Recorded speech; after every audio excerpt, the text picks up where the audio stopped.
Hey, welcome back, everybody. Of course, you know me. My name is Dr. Keith McNally. This is Coach's Corner. I want to get names right. This is Aisen Li. Hello, hello. He's a dating coach, and we need to jump into this conversation really quick because the only thing I know about dating coaches is what I've seen in the movies. And so we need to compare and contrast whether or not is what I'm watching is true. You have the answers. Welcome to the show. Thank you so much, Dr. Keith. So, Glad to be here. is what I've seen in the movies even close to what really happens as a dating coach? It's actually similar. Are you referring to the movie Hitch with It's Will one of the Smith? movies I've seen, but I don't know if there's others. But movies give us this glamorized version of what we think is real, and sometimes it's not really true. So give us some insights into what you do as to being a dating coach, especially for men. Yeah, for sure. So my name's Aisent Li, and I'm a dating coach for men. So what I do is I like to say that I'm a therapist and a cheerleader. So I help guys understand their issues mentally, and also I cheer them on, kind of like giving them a lot of praise, giving them confidence and the positive affirmations. So a lot of things that I see in guys are going to be limiting mindsets, limiting them to not pursue who they want to, or think that they're not good enough to find love or have that person with them. So what I do is I break down these barriers, whether that will be racial, social, or even perhaps something that's happened in their childhoods, and really understanding what's causing them to be the way that they are, and then going over practical tips and advice for them to get better. Well, let's talk about that for a second because men are pretty egotistical. So, That's right. not, not me, of course, and not you, but Yeah, not us, not us at all. men in general typically think very highly of themselves. So, how does that, why do men then, negative mindset? Why do they challenge their own thinking when it comes to Hmm. a partner? Where does that come from? Or, Yeah, a lot of times it comes from childhood. hmm, So growing up, I have a lot of Asian clients, and with Asian clients, our parents tend to be more negative towards us growing up. There wasn't a lot of praise. It was like more so criticism for things that you've did wrong than the praising for things you've done right. hmm. So that's caused them to feel like, oh, look, Johnny is over here getting straight A's. I have a B on my report card. I'm not good enough. Like my family isn't proud of me. So they held that growing up. And even throughout college or even after college, they still feel like they have to validate their parents' decisions for them, meaning that they have to seek validation from others in order to feel that they're worthy. So a lot of that isn't coming from within. And when they're seeking validations from others, such as women, parents, or even peers, the things that they do wrong affect them way more than the things that they do right. For example, if they get rejected by a woman, they're going to feel that for 2 weeks, maybe even more. Maybe for the rest of the year, they're like, okay, I'm done approaching women or getting rejected. That's enough for me. I can't take that kind of pain anymore. So, So you are not only what did you, a therapist and a cheerleader, you're also kind of a superhero because men really need that kind of, validation. We don't like to feel rejected. We don't like to feel hurt, even that in the slightest bit. So how do you step in and say, hey, let's think about this. How do you really do change a man's thinking that he's mhm. okay? Tell me, Yeah. give me some secrets. I'm not trying to date anybody right now, but give me some secrets. Yeah, for sure. It's easier said than done. So what I focus mainly in my program is the mindset. So if a person has a fixed mindset, they're not going to be able to change. They're going to take the rejection very harshly because they feel like that's going to define them, the person that they are because they got rejected. Whereas if a person with a growth mindset, they're going to take that rejection. They're like, hey, like I did bad in this rejection, or that was caused me to have a rejection this time isn't going to be the case next time. And the more I do it, the more I can improve and I can get better. So this instance doesn't define me as a person. So that's the biggest difference. And that's the biggest difference and biggest mindset shift that we need in order to grow. Say that again, please. You Mhm. said, it doesn't define us as a person. That's right. Wow, how much value is that? That is perfect. It's only a situation, it's only a circumstance.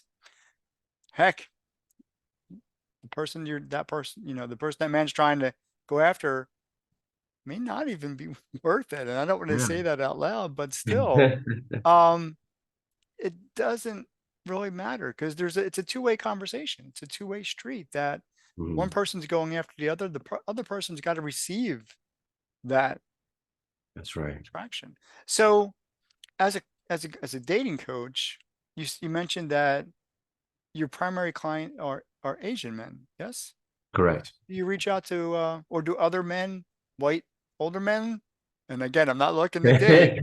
But any race or age group, what's your typical or atypical clientele? Hmm. Yes, I do get other races as well. One person, he saw me on a podcast talking about autism, and he had some sort of autistic, I wouldn't say handicap, but he was on the spectrum, and he reached out to me just through a podcast, kind of like, similar to what we're doing right now. Okay. And sometimes even in person, I would be with uh, a date who might be very attractive. And other guys are saying, hey, like, how did you get this girl? And they come up to me and, hey, I've been trying to date for a few months. I broke up with my ex-girlfriend 2 years ago. And now, I'm back in the market, but I haven't had luck. Maybe you can help Mm. me out. Right. So part of it is a mind shift change, but part of Mm-hmm. it may be things that their behaviors or, where they live or other variables are, all step in and contribute to whether or not a man is successful in the dating world. How do you help people really capture men, recapture, I'll even use that word, Mm-hmm. recapture a sense of confidence in everything that they are, person, values, um, what they've accomplished in life? How does that all work as a holistic self? Yes, so everything's all connected. That's correct. So one of the first things that I do is I get people to rate themselves on a scale 1 to 10, just overall. And let's say if someone rates themselves a 6, and then I would then do an exercise for them to list out 10 accomplishments. And then I would read out these accomplishments that they listed out. And I would say, hey, picture this as someone else. This isn't you anymore. Picture this as another person. Now, this person did all these things. Now, what would you rate this person on a scale 1 to 10? And it's always higher than the score that they gave themselves. And then I'm like, hey, look, if you see this person as a higher score, then why don't you see yourself as a high score? And then that keeps them thinking. It's like, why do I not see myself higher? I like that because sometimes we're our worst critic. Mm-hmm. Uh, men really look inside and say, I really doubt my self-worth. I really doubt, did I really accomplish that? Now, it isn't until I think, and I'm a coach myself, that we give people the opportunity to, I say flip the coin, but I liked how you did this activity, this exercise, excuse me, that allowed them to see this isn't you. This is just a person. Mm-hmm. This is just a person out there. Talk to me about this person. And then you reflected it back to them. This this was you. Um, and then that gives men, and I always use the word men here in this conversation because that's your clientele. It gives us a fresh perspective of ourself. And many, many times, and I'm an older man, I always say I'm 50 years plus some, right?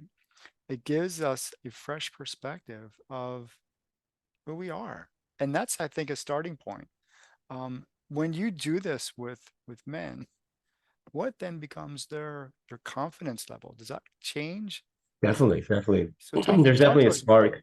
Yeah, there's definitely a spark of confidence immediately afterwards. They're like, wow, like I almost forgot that I did this, or I didn't think that was that important. And then I would put it into perspective. I'm like, okay, so Ivy League school isn't that easy to get into, and you went to Harvard. Okay, wow, like why do you feel like that's not important? Because all my friends went to Harvard, right? But look at the average person that you're competing with. Yeah, They yeah. didn't all We're go to not Harvard. going to Harvard. Right? Or if they did something academically or even physically, they maybe they competed in a sport and is physically gifted in some way, maybe even the piano. I Yeah. don't know how to play piano, right? That's amazing to me. Or someone that learns another language, right? That's amazing. So when men, I'm going to flip gears for a second, Yeah. switch gears for a second. When men go out, we tend to take a friend with us. We call it a wingman. At least we did Hmm. when I was younger. Yeah. I don't know if it's still called a wingman. To kind of be that backup, maybe that cheerleader you're talking about, that encourager. Hmm. Um, do you do that as part of the coaching program? I do. I Does do. it work? It does. It does. Because a lot of times these men have never approached a person in real life. Mm. They see them, they see it happen in movies, they see their friends do it, but they just feel like, if I do it myself, maybe I'm gonna get rejected, or I'm not sure how to get out of the situation. Or maybe even my friends, they're gonna judge me for doing that because they've never seen me do it. And I would just be there for them, to guide them, push them, even start a conversation and bring them in so that they feel more comfortable talking. So you go on many dates, I'm assuming, No, it's not really a as the day. It's like, wingman. me and my client go out, we talk about stuff, enjoy our outing, and then talk to women, talk to men, whoever, like strangers that we wouldn't normally talk to.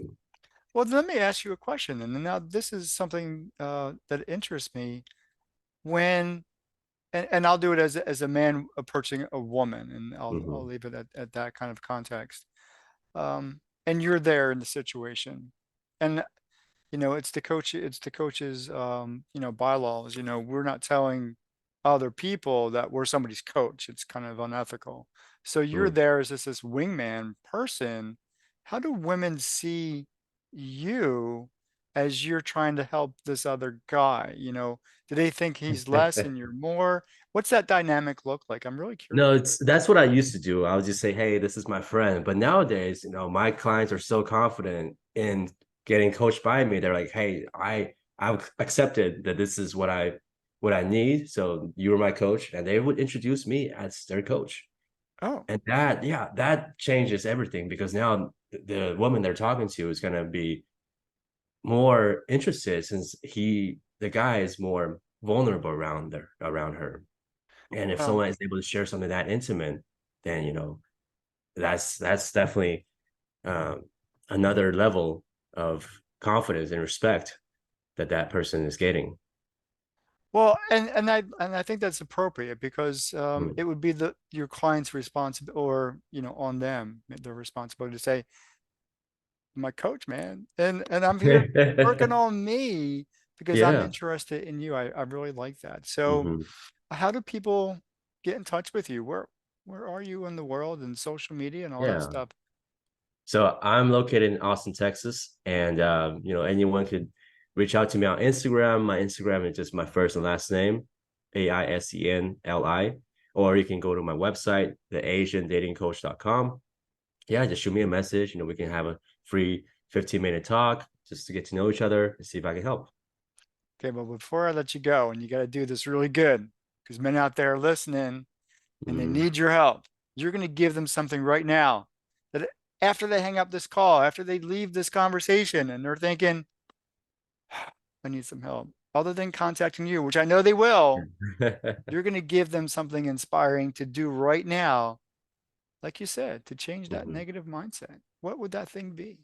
In order to change a negative mindset, I would say this is something practical. It might not be changing a negative mindset, but a lot of times people aren't sure where to start if they see an attractive woman.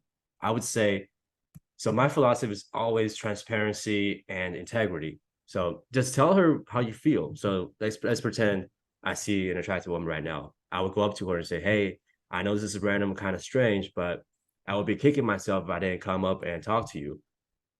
I find you very attractive. My name is Aisen. What's your name?" Does Just like that that. does that work? It works. They might not always say yes to a date, but it works to break the ice. Oh, it's awesome. I love that. So every man out there now, you've got something to work with, at least a starting point. And then of course, part two is to connect with Ison. All his social media contacts, and of course, I think you're on LinkedIn as well. But That's right. wherever you are, men are going to get in touch with you at this point. Ison, thank you for joining me in conversation on Coach's Corner. For those of you who are watching and listening, I'll see you next time. Take care. Thank you for having me. Take care.